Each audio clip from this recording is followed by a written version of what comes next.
You do not have a bug problem first. You have a breeding problem first. That is the mistake almost everyone makes. You walk outside and get bitten. You hear the buzz, you wave your hand at the air. Maybe you grab a spray can. Maybe you light a candle. Maybe you tell yourself you will deal with it later. But insects do not care about your frustration. They care about conditions. Warmth, moisture, shelter, standing water, one neglected corner, one gutter, one forgotten bucket, one bird bath you stopped checking, one rain barrel you assumed was fine, that is henug. Most people think their yard is under attack by random insects. It usually is not random. It is a system. Once you understand the system, you stop reacting to pests and start cutting off the places where they win. That is where this two-metal idea becomes interesting. Let me be clear right away. I am not going to tell you this creates some magical force field that solves every insect problem around your home. I am not going to promise zero bugs. I am not going to tell you to stop using common sense. I am not going to tell you to stop draining water or stop cleaning the places where mosquitoes breed. What I am going to tell you is stronger than hype. There is a practical reason this kind of low-cost setup keeps coming back. It is cheap. It is simple. It points your attention to the right battlefield. When people talk about bugs in general, the smartest place to focus is mosquitoes. That is, because mosquitoes are the part of this story where the logic becomes useful fast. You do not need to win against every insect in the air. You need to break the breeding cycle where it starts. That is the real leverage. Mosquitoes do not need a swamp. They do not need a jungle. They do not need some giant rotting pond far away from your house. They need one piece of standing water and a little time. That is all. A flower pot tray, a clogged gutter, a trash can lid, a bucket behind the shed, a wheelbarrow after rain, a low spot in the yard that never quite dries, a rain barrel you keep for gardening, a decorative container you forgot to empty. That is where the fight is. If you only fight the adult mosquitoes you can see, you are fighting the symptom. The bites are the symptom. The buzzing is the symptom. The real source is the water. The real source is the breeding site. The real source is the place where larvae can develop without being disturbed. So this video starts broad with bugs, because that is how people experience the problem. But it gets practical fast. The target is mosquitoes. The target is the breeding cycle. The target is the places around your home where pest pressure keeps being reborn. That is why a cheap two-metal setup gets attention. Not because it sounds mystical, because it sounds testable. That word matters. Testable. You do not need to believe like a fanatic. You need to observe like an adult. You need to build something simple. Place it in the right environment. Compare results. Keep the part that works. That is what practical self-reliance looks like. Not worshipping gear. Not repeating claims. Not pretending every old method is genius. Build, watch, compare, keep. What earns its place? So let us talk about what makes this setup attractive in the first place. It is low cost, very low cost that matters, because most people never test useful ideas for one reason: friction. The moment something sounds expensive or complicated, or chemical heavy or annoying to maintain, they back away. But two basic metals and a simple arrangement and a wet environment. That feels possible. It feels like something you could set up in one afternoon instead of adding to some fantasy list of projects you never finish. That feeling is powerful. Once a person says, I could actually make one, the video stops being entertainment and starts becoming action that is wary. I want your mind. I want you looking at your own yard now. Not tomorrow, not someday. Now. I want you thinking about the places where water holds. I want you seeing the hidden map of your property. I want you noticing where insects keep winning because nobody is interrupting the cycle early enough. This is the rule. The cheaper a test is, the less excuse you have not to run it. Before anyone gets carried away, here is another rule. Cheap does not mean magical. Cheap only means accessible. You still have to use logic. You still have to put it in the right place. You still have to understand what problem it is actually helping with. That is where most people lose the plot. They hear bug control and start imagining an invisible dome that stops every flying pest from entering a zone. That is how hype spreads. It turns a specific mechanism into a fantasy. What you want is the opposite. You want a simple setup used against a specific vulnerability. For mosquitoes, that vulnerability is standing water. That is the center of gravity. So, here is the way to think about this. The two-metal idea is interesting because moisture changes the game. Wet soil, damp ground, water-holding environments, containers around the home, the kinds of places mosquitoes use to reproduce. These are not random details. These are the environments that decide whether a mosquito problem shrinks or keeps rebuilding itself. That is why the smartest version of this video is not here as a miracle. It is here is where a low-cost setup may actually help, and here is where people overstate it. That distinction creates trust. Trust is what makes people act. A strong video gives you a claim. A trustworthy video gives you limits. So let us draw the line clearly. Where does this idea make the most practical sense? Small-scale outdoor areas around a home. Places with recurring standing water. Spots you can monitor. Spots you can compare over time. Rain collection. Areas that are not for drinking. Containers you cannot fully eliminate immediately. Low corners of the yard where moisture and mosquito pressure keep returning. Problem zones, not fantasy zones. That is where cheap systems matter most. Not everywhere. In the right places. This leads to the next rule. You do not use a setup like this everywhere. You use it where mosquitoes keep winning. That sentence should change how you think. Most people waste energy trying to defend everything, every corner, every square foot, every edge of the property. That is a losing strategy. Mosquitoes do not need your whole yard.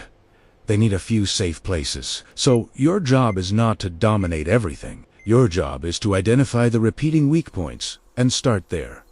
One bucket can matter more than a whole fence line. One blocked drain can matter more than a whole garden bed. One water-holding container can matter more than 10 buzzing adults in the air. That is what control looks like. Not panic. Prioritization. There is another reason I like this topic for Rootfall State. It teaches the right survival instinct. Real self-reliance is not built on dramatic moments. It is built on simple interventions before small problems multiply. That is as true for heat loss and water storage as it is for insects. The worst systems fail quietly first. They fail in the corner. They failed in the unnoticed container. They fail in the thing you meant to deal with later. Mosquito pressure works the same way. If you wait until every evening outside feels hostile, you are late. If you start at the water, you are early. Early is where cheap action beats expensive reaction. So, what should you actually do? First, stop pretending this setup replaces basic control.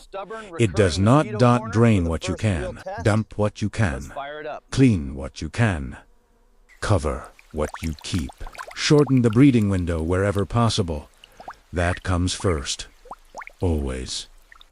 If you can empty the water, empty it. If you can scrub the container, scrub it. If you can flip it over, flip it over. If you can cover the rain barrel, cover it. If you can fix the gutter, fix the gutter. The smartest cheap fix in the world becomes stupid if you use it as an excuse to ignore the obvious. That is a deadly mistake. Mean deadly in the sense that bad habits around water and insects and sanitation and maintenance create far bigger problems than people admit. Small neglect scales. It always scales, so basic source control comes first. Then if you have a stubborn zone, a repeated zone, a container area, you are actively managing a place where moisture and mosquito pressure keep returning. That is where a low-cost experiment setup becomes worth your attention. Why? Because that is where comparison is possible. You can look, you can inspect, you can return. You can see whether larvae are present. You can track whether the area feels different over time. You can tell whether you are getting less pressure or just telling yourself a comforting story. That is another rule. Never trust a cheap solution. You are too lazy to observe. Observation is the price of cheap control. That is still a bargain. Now, let us talk about where not to get stupid with this. Do not treat every container like a playground for random experiments. Do not use this mentality around drinking water. Do not assume that because something is low cost, it is automatically harmless in every context. Do not apply a backyard idea blindly to every water source around people, pets, or food systems. Do not confuse may help in the right place with safe in every place. That is not caution for the sake of caution. That is the difference between practical intelligence and internet theater. A trustworthy method survives boundaries. It does not collapse the moment someone asks, "Where should I not use this?" So keep the logic clean. This idea belongs in the category of targeted low-cost observational control around standing water problem zones. That is it does not need to be more dramatic than that. It becomes powerful because it is simple enough to try and specific enough to make sense. That is what makes a person actually get up and do it. Not fantasy. Clarity. Here is something else people need to hear. Convenience is not the same thing as control. Sprays feel satisfying because they give immediate emotional relief. You hear the buzz. You attack the air. You smell chemicals. You feel like you did something. But feeling active is not the same as changing the system. If the water remains, the cycle remains. If the cycle remains, the pressure returns. That is why so many people spend money without changing the result. They are buying reaction when they need interruption. That is why a low-cost idea like this pulls attention. It moves your focus from the symptom to the setup. It pushes you to think in terms of zones and breeding and moisture and repetition and control points. That way of thinking is bigger than mosquitoes. It is a survival skill. It teaches you to attack the source instead of fighting the noise. That is why I respect the idea even before I praise the result. The mindset is correct. Once the mindset is correct, action gets easier.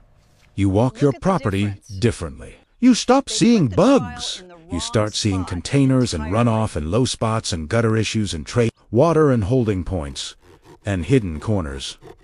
That shift is everything, because a person who can see the system can change the system. So here is the process. Primera,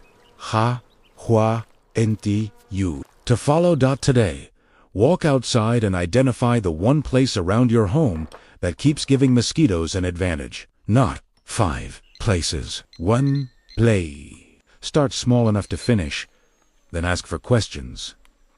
Does it hold water? Can I empty it completely? Can I cover it? If I cannot fix it fast, can I manage it intelligently and observe it? That is your decision tree. Simple beats dramatic. If you want to test a cheap to metal setup in a problem zone, do it the right way. Do it in a place you can inspect. Do it where the breeding logic makes sense. Do it as part of a system, not instead of a system. Do it with your eyes open. Do it with notes if you have to. Compare before and after. Compare one zone to another. Let the real world answer you. That is how confidence is built. Not by repeating a title, by seeing with your own eyes. That is where I want to leave you, not wheat hype, wheat momentum. This is exactly the kind of project that changes how a person lives. It is cheap enough to start, clear enough to understand, practical enough to matter. Even if the biggest win is not some magical invisible wall, the real win is still huge. You stop drifting. You stop reacting late. You stop letting small breeding zones rebuild the problem for free. That is worth more than a clever claim. So here is the final rule. Drain what you can. Cover what you keep. Target the stubborn zones. Test simple tools. Observe the result. Keep what works. Drop what does not. That is how real people build real control. Once you do that, you will notice something important. The yard feels different, even before the numbers do, because you are no longer guessing. You are no longer hoping. You are no longer treating every evening like a surprise attack. You are finally acting upstream. That is what self-reliance looks like. Not perfect solutions, practical ones. Not expensive systems, useful ones. Not fighting every insect everywhere, breaking the cycle where it starts. Once you see that building, one of these is no longer a weird experiment. It becomes the obvious next step.